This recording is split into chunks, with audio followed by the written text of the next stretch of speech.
Greetings and welcome to the Astronomy Picture of the Day podcast. Today's picture for December 10th of 2025 is titled the Horsehead Nebula. So what do we see here?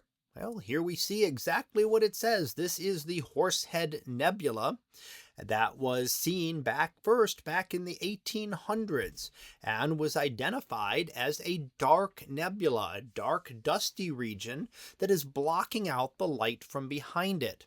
So we have different types of nebulae. We have bright nebulae that glow, such as the red glow we see around here of emission, and that is the emission of hydrogen gas. But we can also have dark nebulae, and dark nebulae are dusty areas where the dust is concentrated enough that it blocks out the light from behind it. So what's going on within the Horsehead Nebula?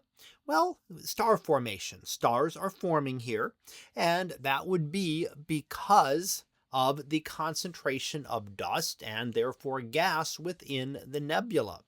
So this is just where there is enough material, and within it, if we could look inside this nebula, and we can actually do that if we look with infrared light. Infrared light is able to penetrate through the dust and allow us a view into the nebula itself.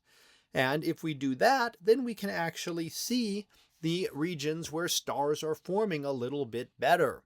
And that's because the longer wavelengths like infrared are better able to penetrate dust than visible light. So there are things that are completely invisible with ordinary visible light, the red through violet that we're used to, but can be seen in the longer wavelength infrared that a telescope could be sensitive to, even though our eyes cannot see.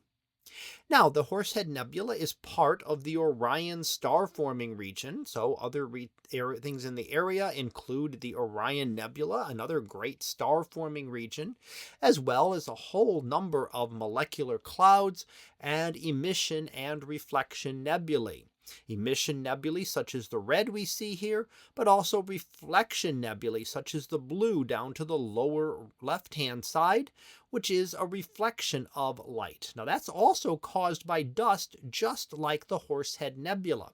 However, when you get a reflection nebula, the concentration of dust is less, and therefore you're going to see scattering of the light. And why does it look blue then? Because the longer wavelengths penetrate the dust and the shorter wavelengths get scattered and come from all directions. So here we see some of the light that is scattered away, but we don't see all of it. So some of it is traveling straight through, and we get therefore a bluish tinge around a reflection nebula like this. It's a different process, but similar to why the sky is blue. The molecules in the atmosphere will scatter the blue light all over, so they come from all directions, while allowing the longer wavelengths to come through the atmosphere directly. And therefore, as we look at sunset, we watch the sun turn from a yellow to an orange to a deep red as it gets closer to the horizon, and the light has to pass through more atmosphere. So we get the same kind of effect here, where we're seeing the blue from all around the nebula that is scattered by the dust around here, just as we have blue sky because of scattering of molecules in Earth's atmosphere. So that was our picture of the day for December 10th of 2025. It was titled the Horsehead Nebula. We'll be back again tomorrow for the next picture. So until then, have a great day, everyone, and I will see you in class.